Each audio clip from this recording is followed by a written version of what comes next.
Vis dar neturim nei vieno metimo į žaidimo, kas dabar labai greit gali pasikeisti ir pasikeičia, nes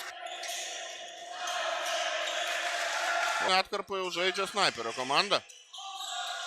O čia gražus metimas Bondu jungti spaudimą. Bet ima dar vieną kamuolį puolime. Ir čia kairė ranka bando iš pick and roll. Žaisti Snaiperio komanda ir kokia sudėtinga. Intrigos kol kas panašu, kad šiose rungtynėse gali būti sočiai. O čia po tos turėdami kamuolį savo rankose. Karštis netoks didelis, kad tokį metimą pataikyti. Greitą puolimo Snaiperis. Ta jie ir daro. Iki tikslaus išpildymo pritrūksta. Bet galų gale vis tiek.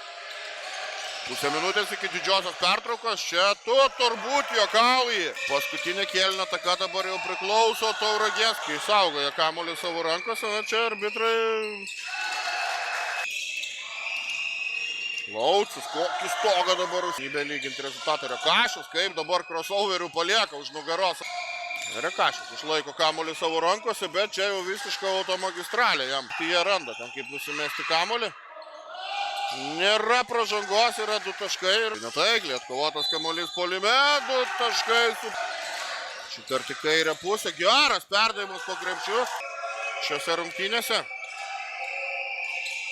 Bet tas pranašumas Lužinas skiriasi su kamuoliu. Ir čia 3 taškai. Lužinas.